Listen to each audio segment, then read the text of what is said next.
All right, welcome back to Afternoon Drive on Chapel Radio. My name is Drew Moholland. Hope you're all having a good Tuesday. We bring in the athletic director of Newburyport High School, Kyle Hodsdon. How are you, Kyle? Long time no see. Yeah, I'm doing great. Yeah, it's been a while, a couple seasons now. Yeah, happy to be back. How's the year gone? You guys are busy. Well, actually, I'll ask a specific question to start because boys basketball, big win last night to get the state tournament rolling, huh? Big one, number 3 seed. So it was nice to have a home game. Yep. Faced a pretty tough opponent in a number 14 seed, Drake. They play in the Merrimack Valley Conference, so it's a tough basketball league. Yeah. How are they 14 with that point guard there from last year? Yeah. What's the kid's name? I'm trying to remember. I called that game last year, I remember, and the kid from Drake just went off at the end of the game. We couldn't guard him, and nobody could. Yeah, Drake did walk in the gym last night, and they went and reenacted that three-point shot to win the game, including their celebration. So that was... wow. Yeah, that was something that our kids were aware of. What do you mean reenacted? Like they hit in the warm-ups? And imagine just walking in the gym. I think they were happy to be back there. Oh, wow! And they went to the same spot, but that is just some bulletin board material, huh? Yeah. So our kids played really hard. It was a great atmosphere. We had great student section. People were there early, which is in our place is a key to get people into the game. And they were actually we were up early. Drake went up by 6 in the second quarter, and it was a good gut check for us to see how we respond. And the kids did. We had a couple stops and went down, took the lead, and then never surrendered the rest of the game. So it was a great first round win for us. It must be great for you. I mean, everybody knows that if you've never seen a big game at Newburyport High School, never mind a state tournament kind of revenge game like that. If you remember, Drake had knocked Newburyport out last year in what it was a great high school basketball game. Unfortunately, you guys ended up on the wrong side last year, but revenge game last night. If you've never seen a game in that gym of high importance, it's a great home court advantage. It's a great atmosphere. It's a really good place to take in a basketball game. It is. It's not a big gym, but it's a nice atmosphere, and it's loud, and it certainly is a home court advantage with our students sitting behind one of the baskets, and they're vocal and they support our team, and Coach Clay has done a great job building a positive program and enthusiasm, and it really. And tonight we have another game at home, so hopefully we can replicate that with our girls tonight. But our boys aren't done yet. I know you get a lot of this.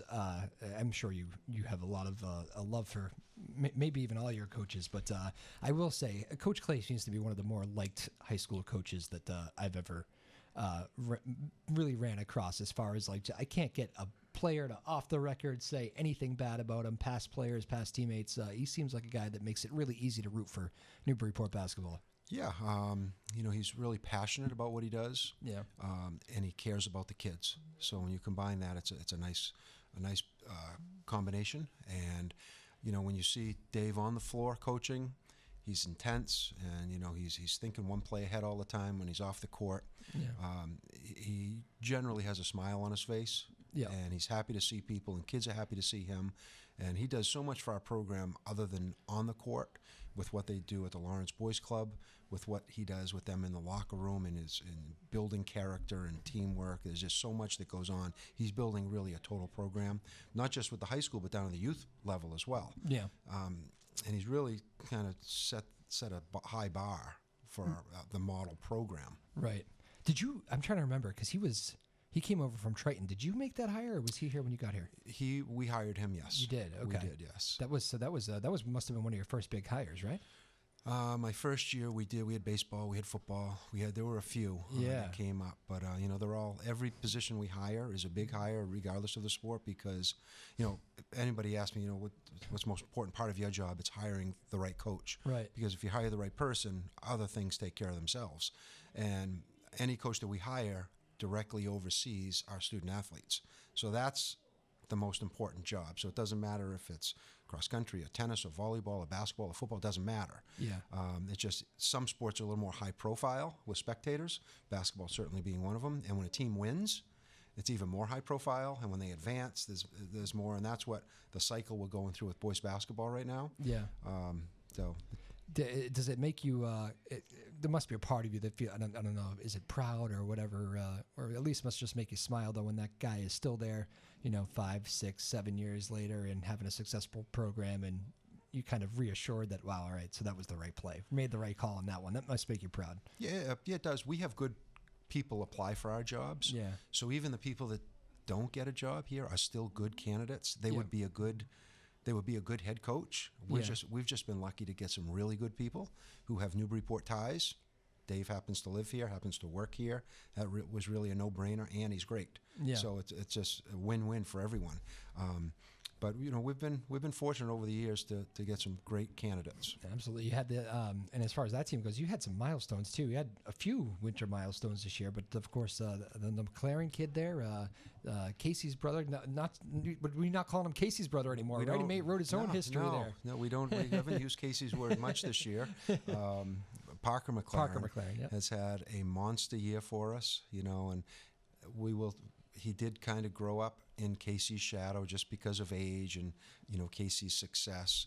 But Parker really has emerged as his own player, and he's had a great year. He was Player of the Year in the Cape Ann League. Wow. Clearly, he was head and shoulders above everyone else, and he's just been a monster, both physically and with his attitude and leadership.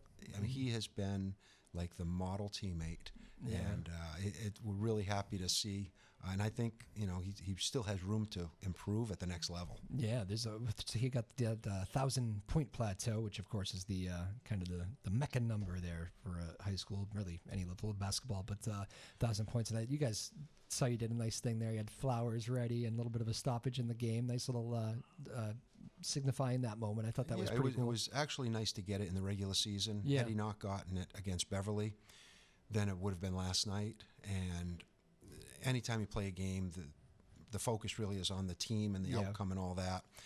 But you do need to recognize a career accomplishment like Parker, and both the Beverly coach, the officials, and Dave Clay agreed to stop the game when it happens, because by rule you're supposed to keep playing until the next stoppage. So that was classy on all their part, and have a little ceremony recognizing him.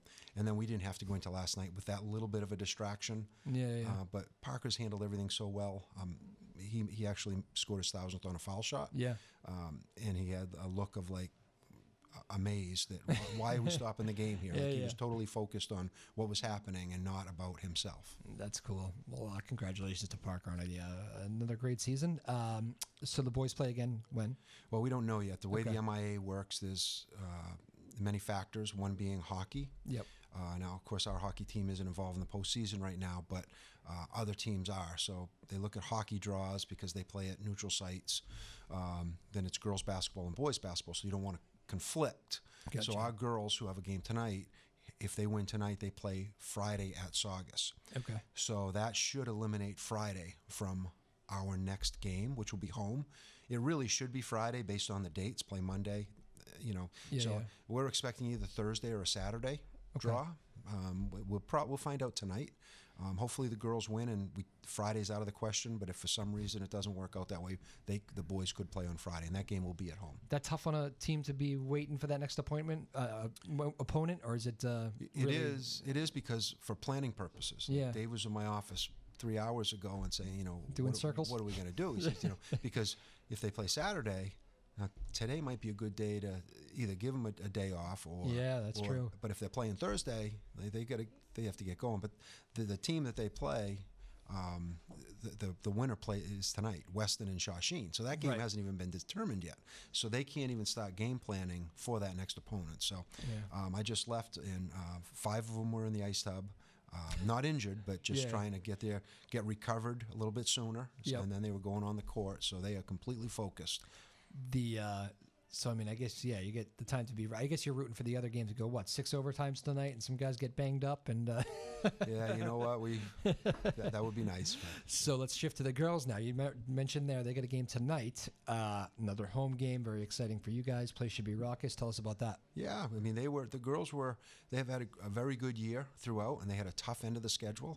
And they got to get to 10 wins to make the playoffs, and they got to 10 wins at home.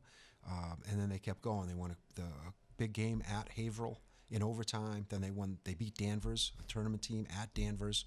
So they didn't just make the tournament. They went in strong. They won 12 games, 12-8. to host a playoff game. And Oh, wow. in basketball, that's a big advantage. We play Lynn Classical tonight at 7, so that will be a big game for us. And the winner will take on Northeast Conference opponent Saugus, who's the number 3 seed.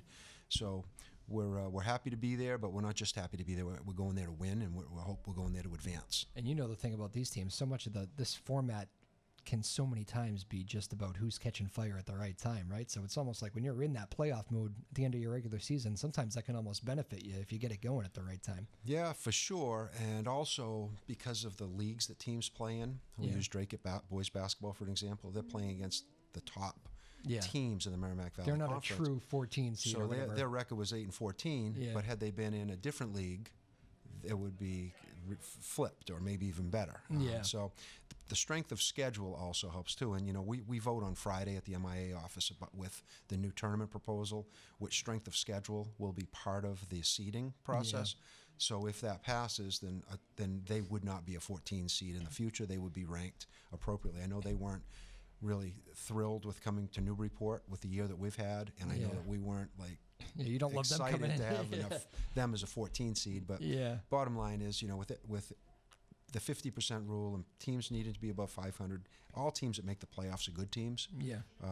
So being hot at the right time certainly does help. And Coach Crutchfeld there on the girls' side, that's another coach that I've had on the show here that again, very personable. It seems like players like playing for. I love the relationship.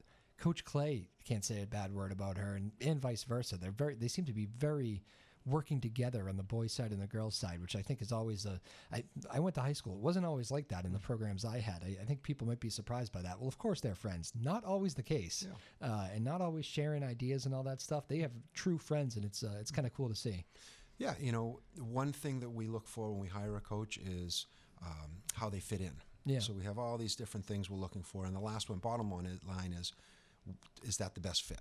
And Dave was on the hiring process, and Karen comes in with a lot of success in her background. Had a little break with her family, and she lives in Newburyport, and she came in with a positive attitude right away, and Dave is like that, and they've just connected, and both programs help each other out and support each other.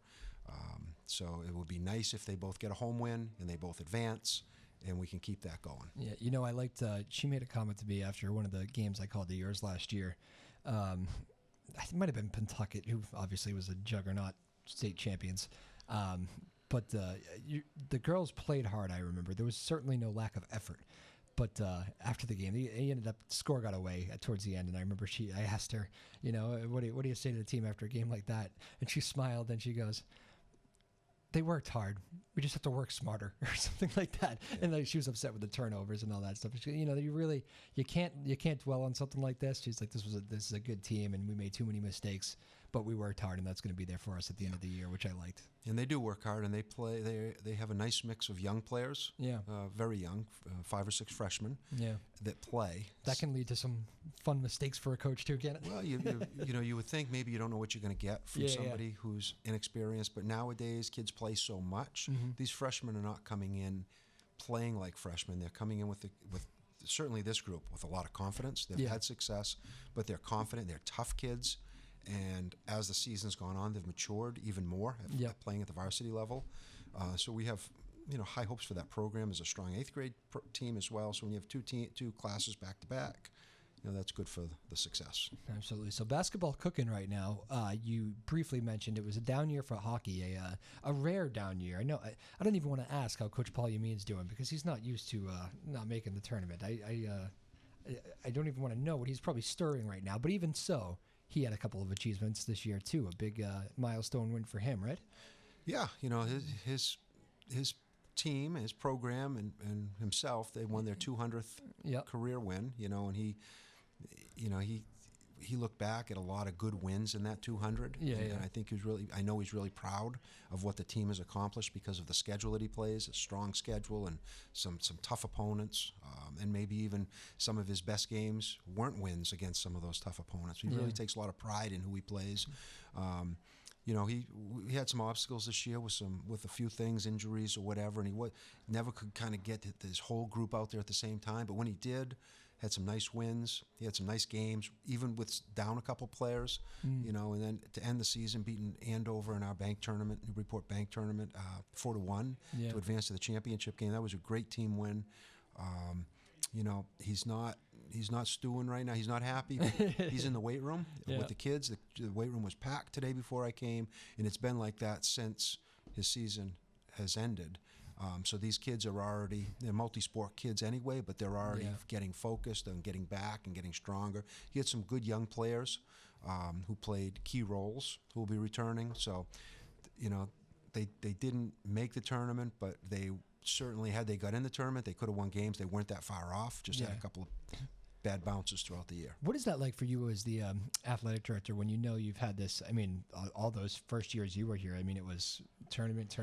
Let's see. I mean, there's a team that could win it all. Let's see what the ride takes us on the hockey side. What's it like when you do have these, obviously not quite a rebuilding year, because you're probably right. If they were in the tournament, they could be dangerous. But in essence, it's a young team. You mentioned they're already in the weight room. Maybe it is a little bit of a rebuilding year. What's it like to have that sort of team and miss out in this kind of hockey community, because it is a big time hockey community here in Newburyport. For those of you who don't know that, it's big time hockey. Yeah, you know, is it odd? Is it strange? Is it? You know, it's you have to respect your opponents too. I Yeah, mean, true. other programs work hard. Yeah, Paul, you know, I don't know if anybody works harder than him in his program, but certainly others work hard. So, you know, that happens. There are other good players, there are other good coaches, other good teams. That happens. Yeah. So we're not looking back. You know, he's looking forward now. So what we're trying to do is get better and not have this happen. You know, and sometimes you may not win the game, but it might be a great game. You know, because he's playing very strong. Yeah, no off nights. You know, Franklin and the prep, and he's playing some St. Mary's twice, and it's just, plus our league. We have strong teams in our league. It's just there's not many nights off for him. Absolutely. So on to Cincinnati. That's it. How about some other winter highlights? We talked about some of the bigger programs there, but any some under the radar we things? talked about track. We had. You know, we could always talk about track. What a program! My goodness. You know, that just keeps going. And, you know, the boys basketball had won the Cape Ann League championship for the second year in a row, and we also have Cape Ann League champions in the Kinney division with our boys track and our girls track teams.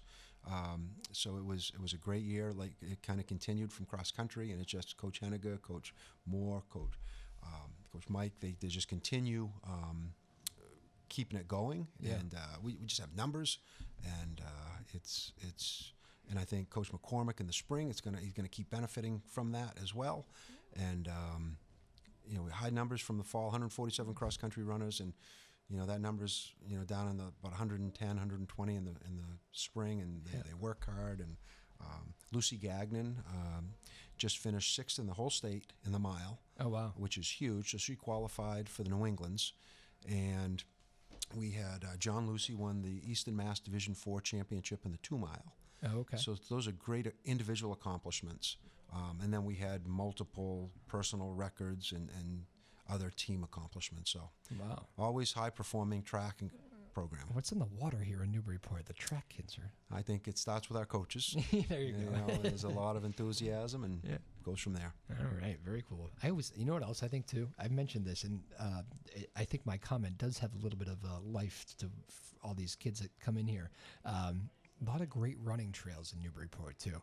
I would love to just take off on some of these things. We bring the dogs to Newburyport sometimes from Danvers. It's kind of a nice running community too. Just wanted to say that. That's all. Again, we're joined here by Kyle Hodsdon, athletic director at Newburyport. Big night for his girls basketball team in the state tournament tonight. The boys got a big win last night. You were on here in the fall, I think was last time, right? That's kind of a big gap for you and I. Yeah. What has the year been like as a total? How would you summarize it? Yeah, it's been really productive. Both on and off the court. Teams have done well in the classroom with the GPAs. They've done a lot of great things in the community with fundraising. That's always been a big thing for you. You always mention that, the out in the community part and doing more than just on the field or just on the kids, court. They do a lot. They ask a lot for themselves with fundraising so that they can all, have things that maybe the school budget can't help with. Yeah. So, but they also do above and beyond raising either awareness or funds for some cause. And every single one of our teams is involved with something. Yep. And that just teaches our student athletes that it's more than them, and it's helping other people. And so we've been fortunate, and the coaches have bought into that, and they're leading the charge there. So that's been great. But the success of our teams, this fall we won a couple of Cape Ann League championships, and at the end of the year, the Cape Ann League gives a big award, the Highland Award. Yeah. That's the highest achieving award.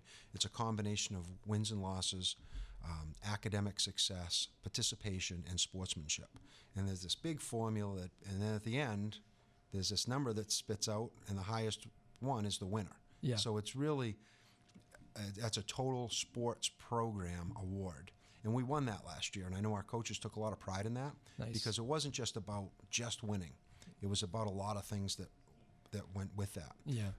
Participation, for example, 5 years ago, our participation rate was at 52% of our student body. Last year, it was up to 68%. This year, we could get over 70%, which is really remarkable. Wow. For that many students in one school participating in a sport. Our teams consistently, all of our teams consistently achieve the honor roll. And then we do the sportsmanship. Sometimes doesn't always, they don't always vote according to record, or Right. sometimes they do a vote according to record. But we're playing games. We represent Newburyport. Try to represent Newburyport with class.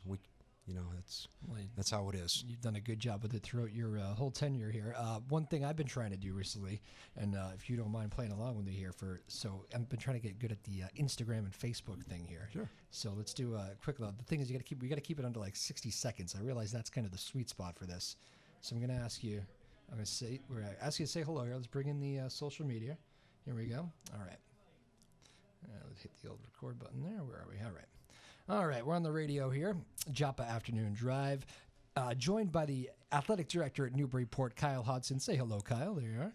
Hello, Newburyport. There you go. So, Kyle, I'm going to ask you this question. We've talked a lot about your winter sports teams. What makes the perfect high school athlete? How about that one? Should be easy, right? Sure. Someone who represents their school, their community, their family with class, somebody who works hard. We're really fortunate to have many on both boys and girls teams at Newburyport. Fun job being the athletic director here? There's no better job. I have an 8-year-old son, and he just had a project at school, and what do you want to do when you're older? And he says he wants to be an athletic director, so he sees that as well. And you support that decision? No comment. Thank you, Kyle. Bye-bye, social media. All right. And there's that. See, we're trying to get good with the social media Nice. these days. I think it translates to radio. Nice. So for final shots, Kyle, thank you, by the way, again, for coming in. I know you have a busy day. It's always, I understand the demands that go on an athletic director when you're about to host however many people you guys cram into that gym for a state tournament game. But we appreciate you making some time today. Final thoughts as you guys finish up the winter season. And can you believe it's already finishing out the winter season? It's crazy, isn't it? It is, with this weather that we've had the last couple of days, Yeah. It's a little more understandable. We have a lot of athletes on our turf who are out there on their own doing some spring drills. But, we don't want to look too far ahead because we're not done. We still have our track teams are done. We have a group at the heptathlon today, and we have Lucy Gagnon still running in the New Englands. But it's the basketball teams. And, of course, the boys have already advanced. The girls play tonight. What I would hope is we have the same support for our girls program as our boys. Yeah. They certainly need that. It is an advantage playing at home in Newburyport, and we want to take advantage of that and move on. And we hope both have a deep run because the semifinal round is at the Songus, so there's a chance we're 1 or 2 wins away from getting there. And Yeah. that's our goal. And it's real. I mean, it is true. I began the show by talking about that advantage, and really, the whole community's in it with you guys, isn't it? You do kind of feel that. I mean, this is it's a city, but it's a small town feel here in Newburyport, and when their teams do well, it's all people talking about at the coffee shops. It's all people are talking about when they go to work. I mean, it's a real tangible feeling, Yeah, and what goes great with that is even when we're not doing well, I think they're still talking about us. That's good. So it's just nice that it's a positive talk, and we get all different generations, young, older, people who come, same faces we see, and then some who come back. It's really a lot of pride And I hope that they come tonight for our girls. Absolutely. Well, we wish the girls the best of luck tonight. The boys, whenever they learn their opponent here in the coming days. And Kyle, thank you so much for coming on. Kyle Hodsdon, Newburyport, the athletic director. Thank you. All right. Have a fun night tonight. Everybody be good. Go to the game tonight. Go support the girls if you haven't had a chance to see any girls basketball. It's never too late to jump on the bandwagon, right? We'll keep it here. We'll be right back. Finish up the So Strong. My name is Drew Moholland. It is Afternoon Drive on Joppa Radio.